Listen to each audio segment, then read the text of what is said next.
We're locking in. Great. Okay. So, do a quick overview of the Old Testament here. This is where we went last semester. This is the entirety of the course last semester. We're going to recap that and give us a good foundation of where we're going. So we kind of did this with the final exam yesterday, but we're going to go a little bit more in depth. So we begin in the beginning. The creation of the heavens and the earth. God creates everything in how many days? 7. The first creation story, then we have the second creation story where the focus is on the creation of man, Adam and Eve. God says you can eat from any of the trees of the garden, but there is one tree you shall not eat from, is the tree of the knowledge of good and evil. So what do? They eat from the tree of the knowledge of good and evil. But of course they don't just go up to it out of defiance, right? They're tricked into it. The serpent lies to them and says, did God really say that you can't eat from any of the trees in the garden? And Eve goes, no, of course he didn't say that. He said, just this tree. He said, well, if you eat it, you'll be like God. She saw that it was good. It looked good. So she ate it. She didn't wait for God to bring her and Adam to the tree. They decided to take it for themselves, to disobey God and do it themselves. Where was Adam, by the way, this whole time that he was being tempted? He was a little louder. He was right beside her the whole time. Does he say anything? No. No, he's abdicating his responsibility. He was supposed to be the one coming and saying, no, I'm not going to let you do that. Don't do that. That's bad. And yet he stays silent. They both sin, and they both incur original sin. Original sin enters the world. Death enters the world. Right? Headaches enter the world. Broken bones enter the world. All the sufferings and pains in our lives, it now enters the world. Creation is broken. Humanity is broken at this point. Does God abandon them? No. In fact, God calls out to Adam in the garden, hey, Adam, where are you at? As if God doesn't know where Adam is, right? Adam says, I'm right here. And God says, why are you hiding? I'm hiding because I'm naked. Who told you that you were naked? Have you eaten from the tree which I commanded you not to eat? So again, does God leave them alone at this point? No. God also at that moment provides a very loving gesture to them as well. And he provides clothes for them. You probably looked at what they made and they're like, yeah, that kind of sucks. Here's some better clothes. Probably look like Gage's shoes. Pretty cool. Gage's shoes are cool. What? I think your shoes are really cool. Very colorful. I like it. My shoes are not colorful. So he makes clothes for them, and he doesn't abandon them. In fact, he makes a promise. Right? Genesis chapter 3, verse 15. We call that the proto-evangelium. Fancy word for it. The first proclamation of the gospel, that God is going to send a Savior.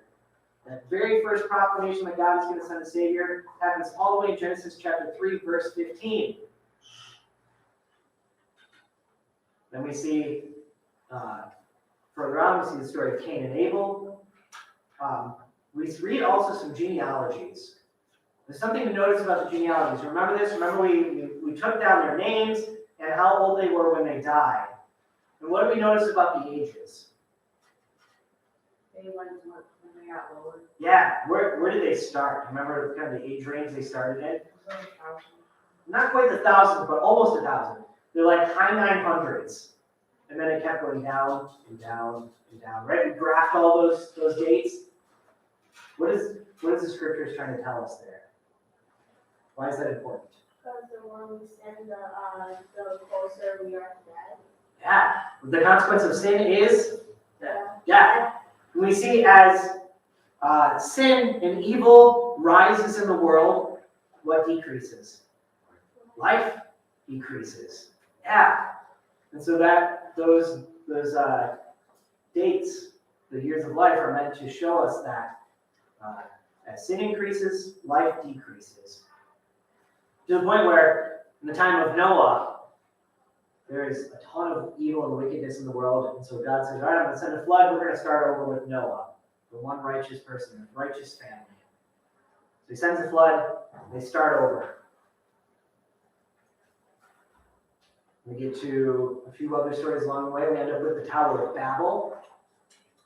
Why did they build a tower up? Why did they want to build a tower? So they could reach God. Not just reach God. It was more than that. There was more of a pride in that. They like wanted to the Bible so that they can reach it.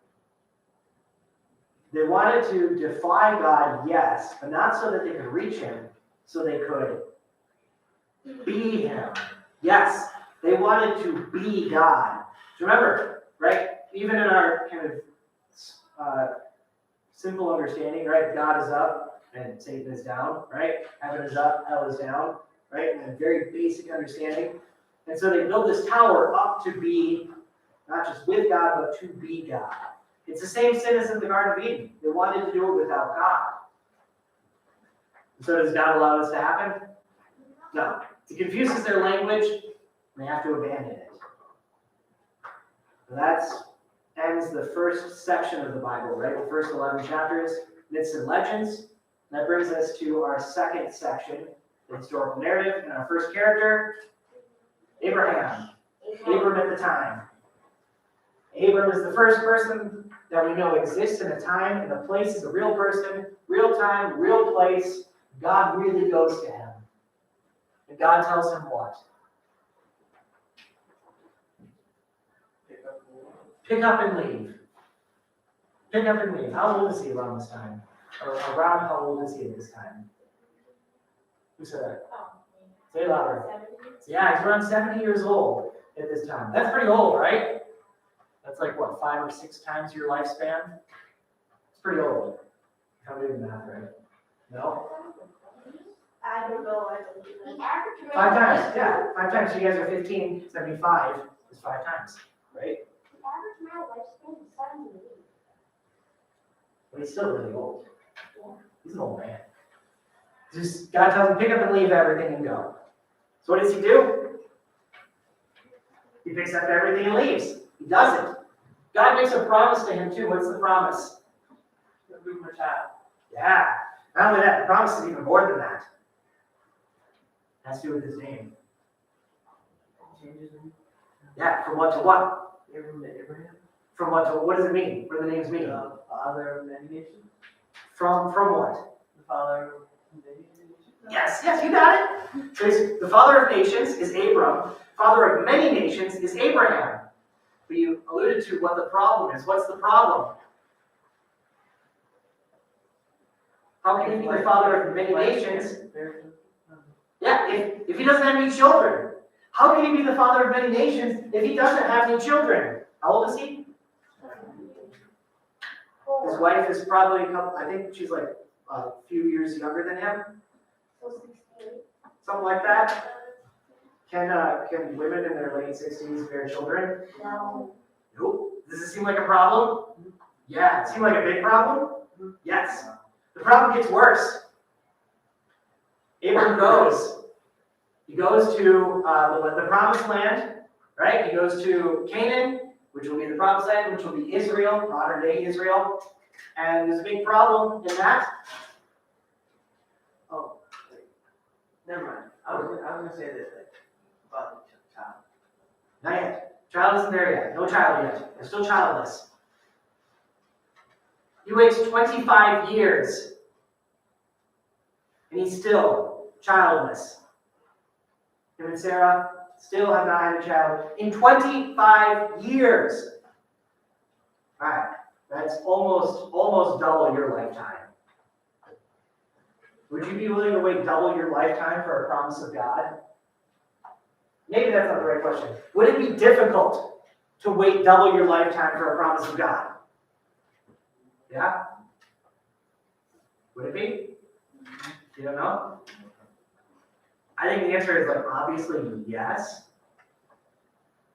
Is everything all right? There's a lot of giggling happening. Okay. Be willing to wait 25 years for a promise of God. That'd be tough. And it is tough. Does Abraham give up on God? No. This is why we call him the father of faith. Yeah, very good. Next time, hands raised. Very good. The father of faith. We call him the father of faith because he never gave up on God in this. He continued to trust in God. Was it easy to trust in God the whole time? Did he waver? Yeah, he wavered. Remember, that's the story of Ishmael, right? Sarah says, all right, well, if you can't have a son through me, have one through my maid. Great. God goes, that's not what I said. I said Sarah was going to have a son through you. You were going to have a son through Sarah.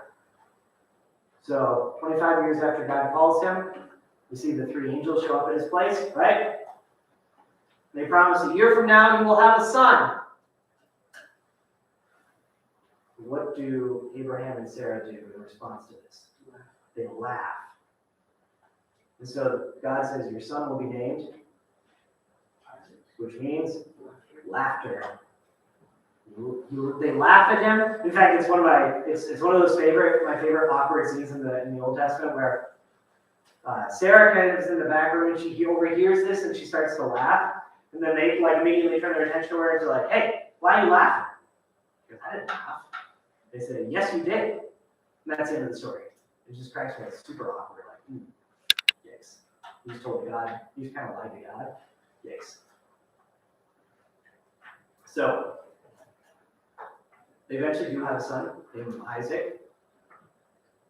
Isaac's 12 years old, perhaps 12 to 16 years old. What does God say?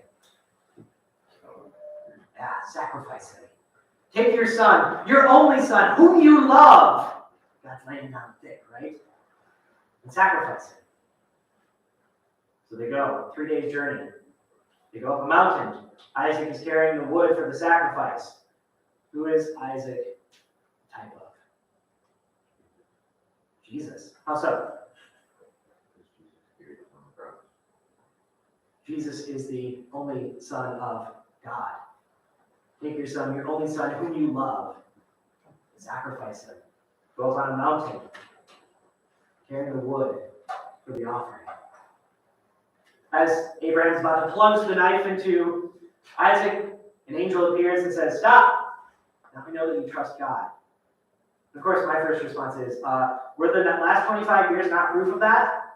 That Abraham has not walked away, but has stayed faithful?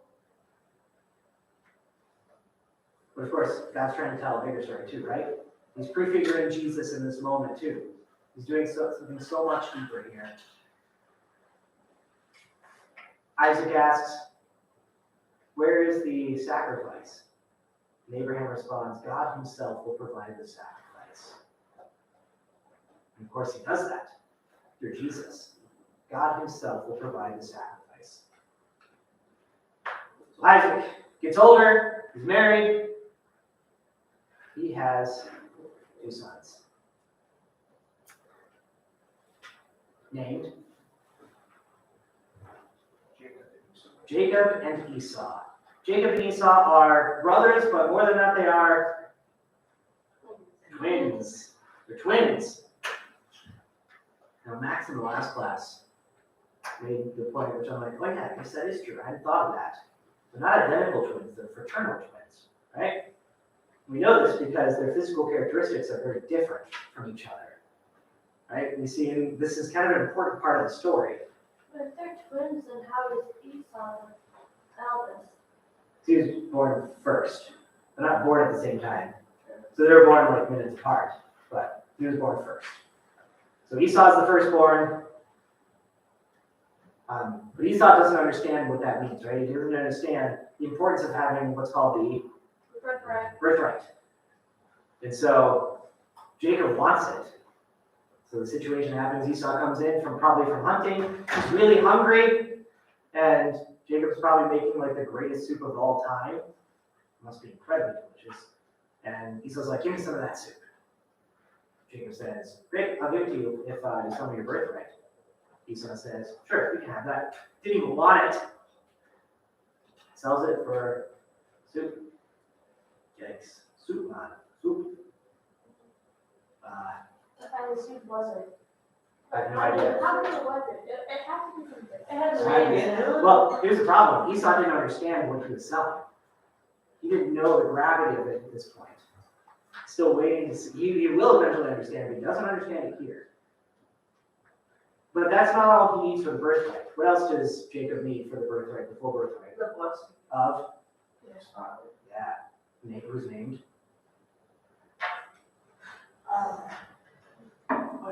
Laughter. Yeah, what's laughter? Isaac. Very good, Isaac.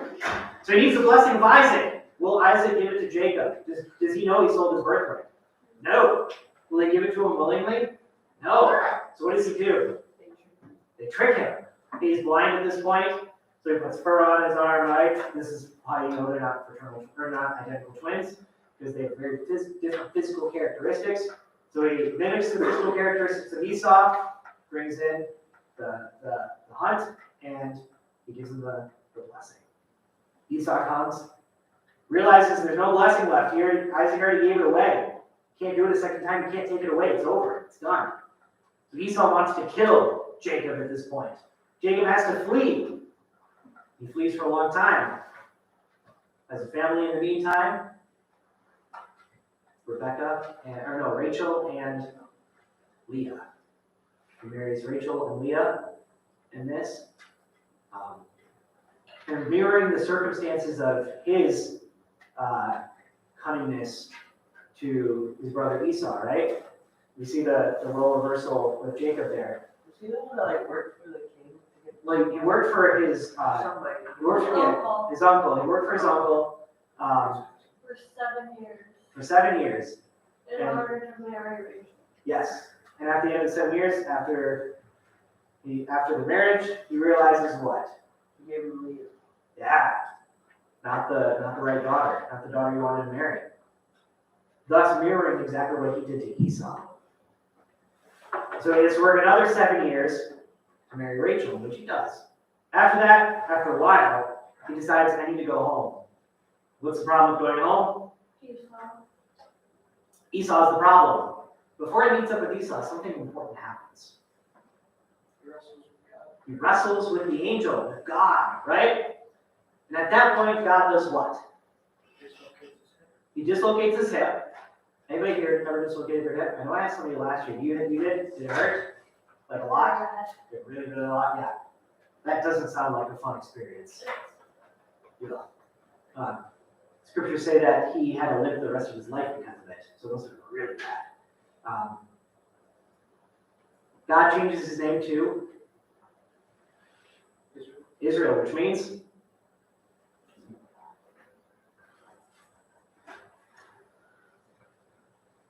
Wrestle with God. yeah, he who wrestles with God. Reminding us that it is okay to wrestle with God. It's okay to wrestle with God. All of us here, at some point, are going to wrestle with God, right? We're probably all, in some way, wrestling with God. And that's okay, right? Because we don't understand everything. So we got to wrestle with God in that. But the story is not that God cheats and dislocates your head, right? But that God's going to have his way in the end. God's going to have his way in the end. So Jacob may have ended up losing the wrestling match, but did he win in the end? Yeah, he was blessed the rest of his life, right? And we see an immediate blessing right off the bat. When he finally meets up with Esau, what happens? What does Esau do? He embraces him and forgives him. Yes. So he's blessed in all of that, which is awesome. Jacob has a bunch of sons. Who's the next main character on the scene? Joseph. Joseph takes up most of the rest of the book of Genesis. Joseph is a dreamer, and he starts to have dreams that all of his brothers and his father are bowing down to him. And in his naivete, he decides to tell everybody all the time, hey guys, guess what? I dreamed last night, you were all bowing to me. That didn't really set well with the brothers today. No. After a while, probably years of this, they said, all right, let's kill him. We're tired of him. Time to kill him. Yikes. So they throw him in a cistern. They were going to kill him. Reuben steps up and says, let's not kill him. A little louder, can't hear you. They did fake his death. What do they do instead? Throw him in the ground. So That's what the cistern is. So they already did that. They sold them to, Where did he end up? oh, Egypt. Egypt. Sells them into slavery to Egypt. 30 pieces of silver. Yes. Which is a callback to what? Not a callback, a call forward to When, oh shoot. Judas. Judas, yes. When Judas sells Jesus for 30 pieces of silver. Correct. Right, Joseph is a type of Jesus. So, he ends up in Egypt. And then something happens to him. So he rises up, God is blessing him all the way. He becomes an important official. He becomes very well trusted in Egypt. But then something happens to him. You remember what happens?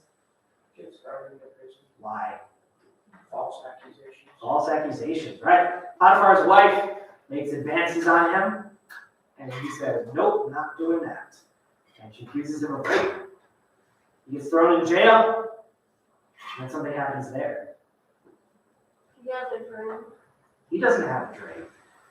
Other people have a dream. He predicts the 2 other prisoners' dreams.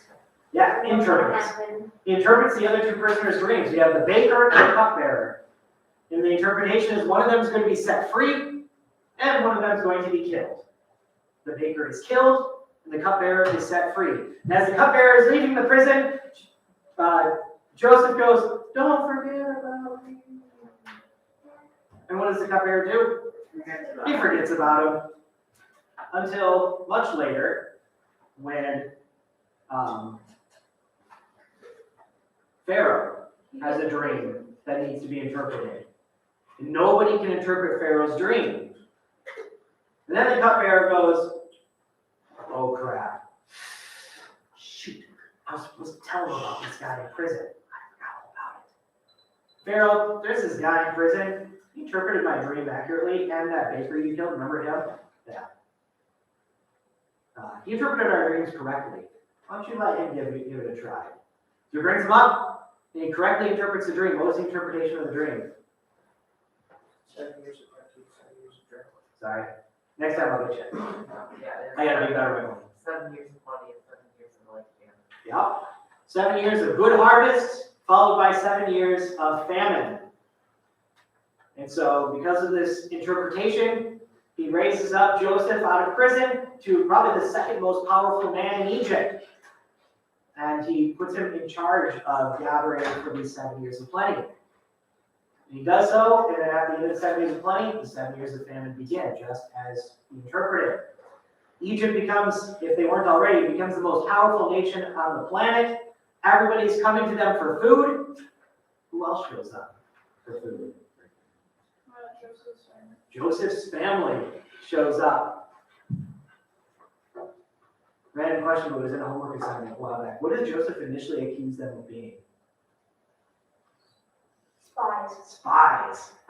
The only reason I really remember that sticks out of my mind is because when you wrote spicy in the Go Formative, it just cracks me up. I think about it like every once in a while, and it'll crack me up again.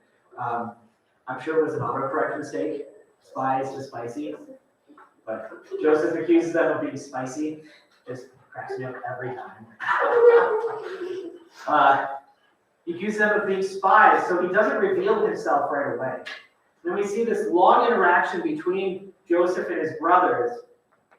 And essentially, to kind of sum it all up, he's showing them what they did to him and how it affected him through Benjamin. He's going to keep Benjamin back because of an unjust action. An unjust action, right? Benjamin was just unjustly accused of stealing his cup.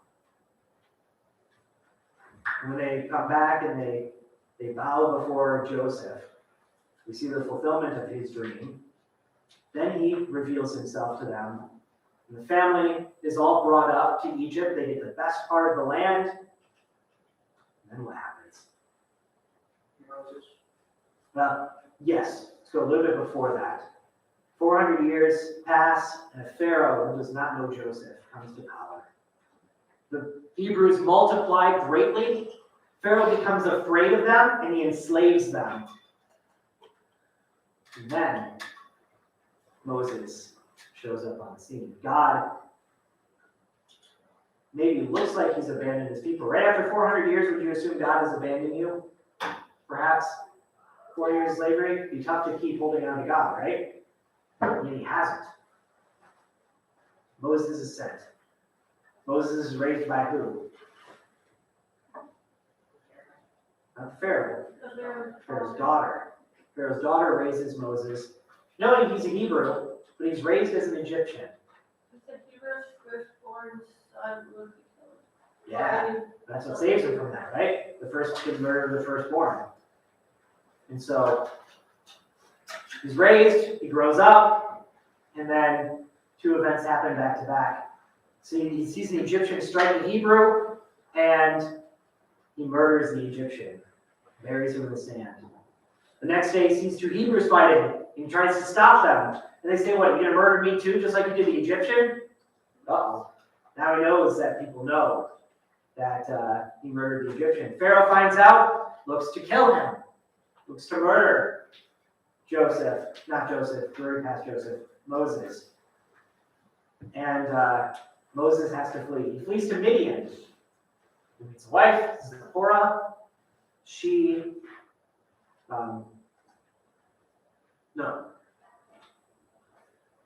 major event happens here in Midian. What happens here? Next event happens in Midian here. What happens? The burning bush.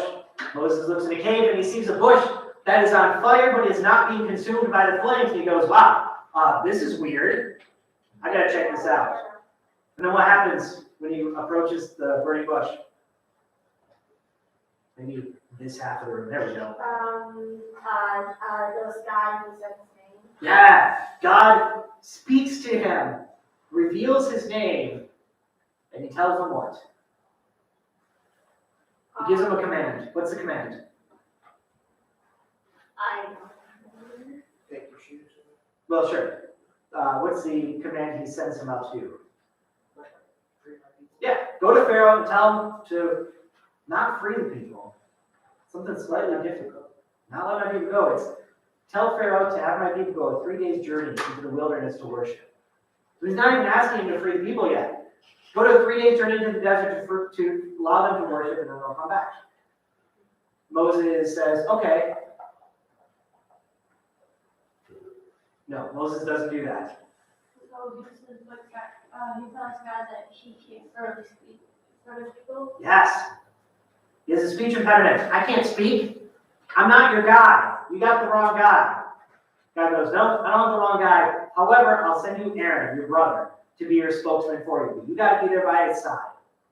So he and Aaron go to Pharaoh, say, hey, let my people go a 3 day journey to the wilderness to worship. Pharaoh says, okay. Nope. Of course not.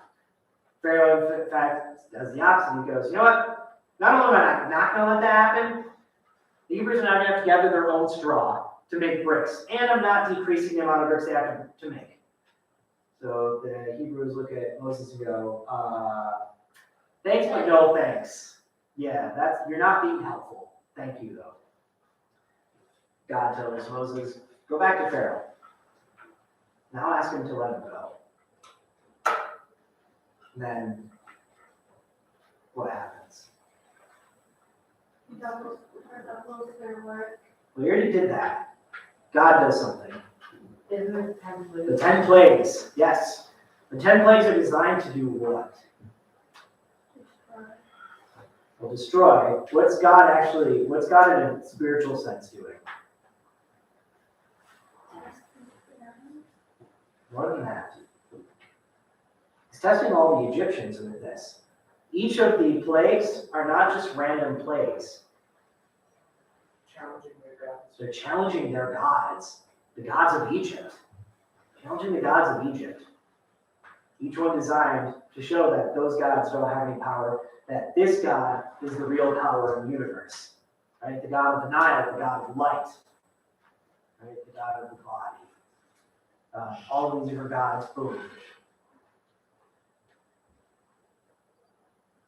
Eventually, 9 plagues pass, and the 10th plague comes. What's the 10th plague? Pharaoh's son. Well, not just Pharaoh's son. The angel of death will come and kill the firstborn of every animal, every. Yeah. All of them? All, unless they have the, blood of, Blemished. unblemished sheep, lamb on their doorstep. Doorposts. So, yeah, Doorposts. yeah, it's happened. What event is that called? It is called. Passover. Passover, when the angel of death passes over the houses, right? A very important celebration in the Jewish calendar, Passover. Which of course prefigures what? And in particular, we had I think we had an essay question on the Sunday test. What does Passover relate to in Jesus' life? The answer's not behind you. You had the first part of it right. I'm hoping you can finish the answer. Yes, I knew you knew the answer. The crucifixion of Jesus. Yes, the cross of Jesus. Great. After that, Pharaoh says, fine, go. So Moses leads the people out of Egypt. They get to the Red Sea. And then what does Pharaoh do? That's not what's happening here. Thanks. He sends the soldiers after them to get them back. Yeah, he changes his mind. Says, what have I done? I've let all this free labor go? It's a dumb thing to do. Changes his mind, he goes after them. Now, the Israelite people, their backs are against the Red Sea, and they've got Pharaoh's army in front of them. And God parts the Red Sea so they can walk through, and then he drowns all the bad people first. The soldiers of Egypt. They Yes. swam for it. He what? They swam for it. I don't think they swam for it. I think they ran for it. They ran. The sea closed up behind them. Yes, destroying the army of Pharaoh. People are finally free from Egypt.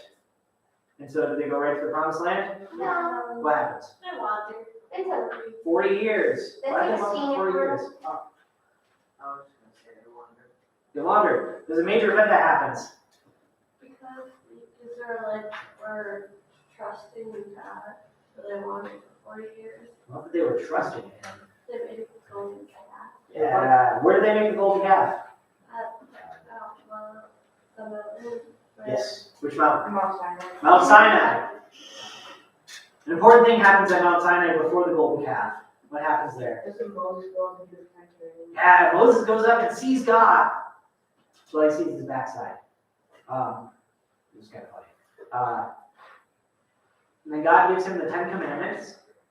But he's up there a really long time. He's up there for like over a month. And people are like, all right, Moses is dead. We got to move on. And so they make the golden calf. And Aaron leads in that making of the golden calf. Yikes, not good. Oh gosh, I'm not gonna make it. I'm so bad at this. I always think in my head it's gonna take like 15, 20 minutes. It never does. It's too good. Too great.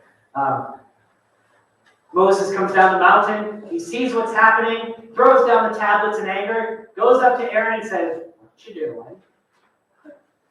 And how does Aaron respond? Remember, I think this is one of the lamest responses in history. Not they made me do it. In fact, I would respect Aaron more if he said they made me do it. It's even lamer than that.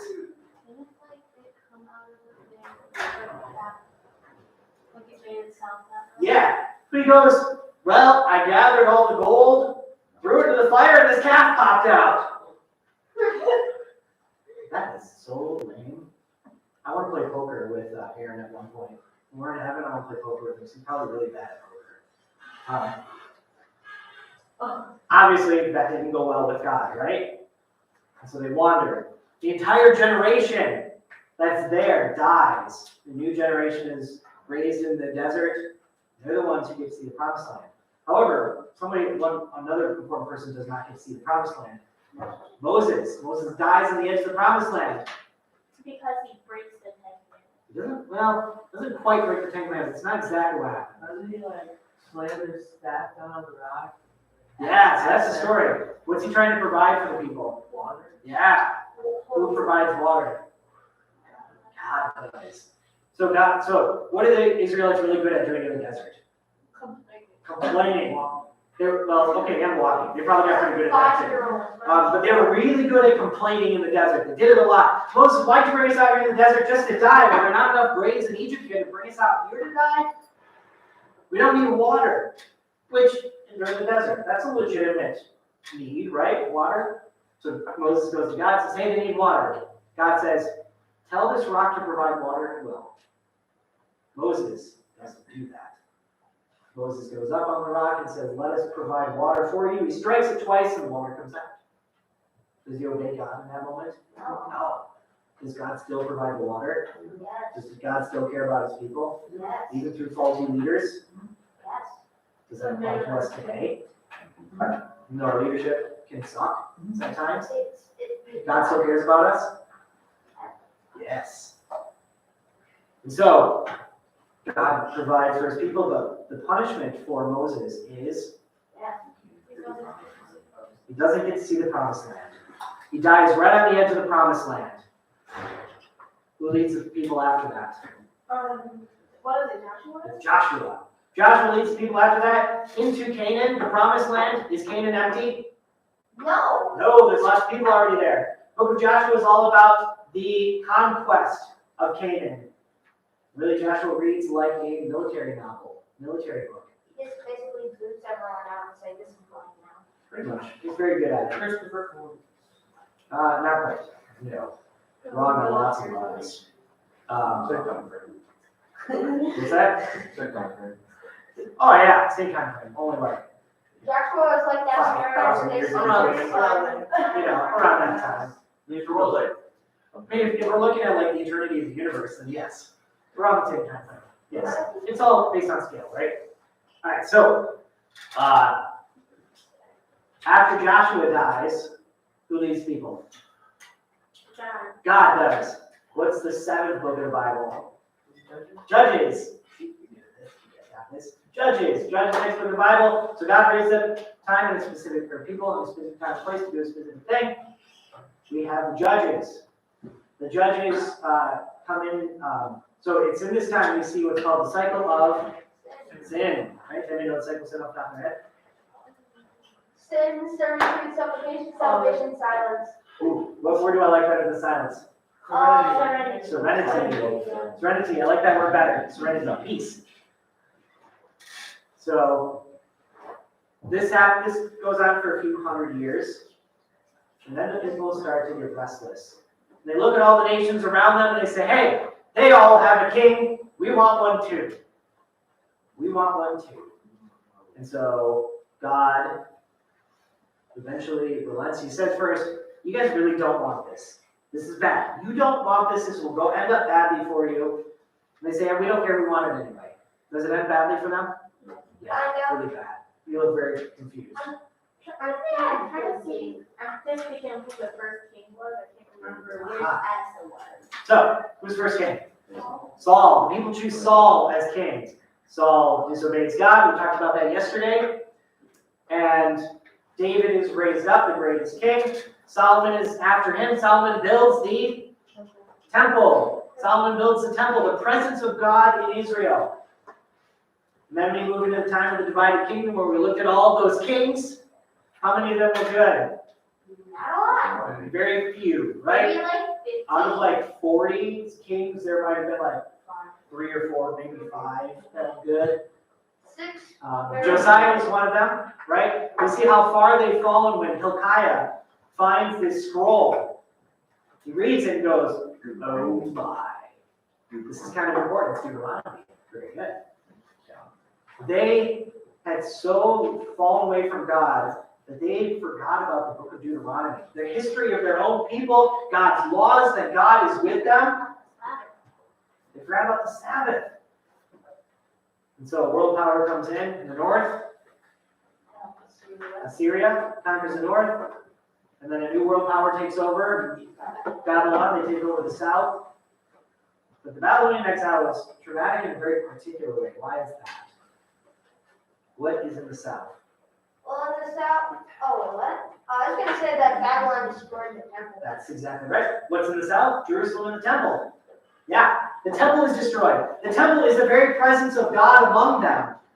And when that's destroyed, the very presence of God among them is destroyed. Did God abandon them at that point? No. No. Did they know if God abandoned them or not? No. No, they didn't know that. That's what made it a very difficult time for them. They didn't know whether God had abandoned them or not. They weren't sure. They're in exile, and thus they will be for a while until which nation comes? Persia. Persia comes, ends the exile. People are allowed to return home. Two major characters show up at this time to help rebuild Jerusalem. Ezra, Nehemiah. Ezra is the priest, begins the liturgical worship again, see you tomorrow. I did the best I could.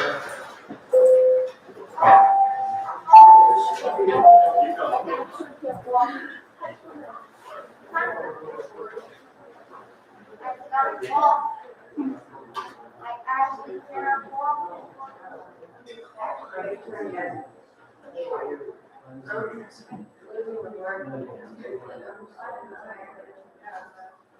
Saw them in the entire class. I watched the entire class. Read that day? Yeah. You heard them say it, but I want that. Thank you, you too. Did I watch it?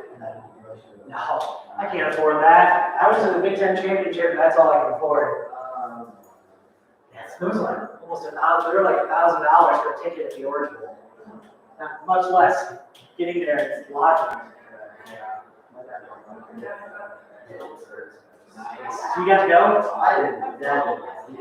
You got to have a friend. Nice. That's cool. Well, at the end, I'm kind of glad I didn't go. Because that was brutal. Oh, yeah. I don't think it matters. You can choose day to day. Susan's coming and Travis wants to look at your email. Your phone is Doesn't work? Uh-uh, No, my phone's up there. And I'm not looking at So they said, Travis used to have this room, my and class. they disconnected it, but there's Oh, some important this email phone. they want you to look at. I guess. Okay. Okay. I'll take a look at that.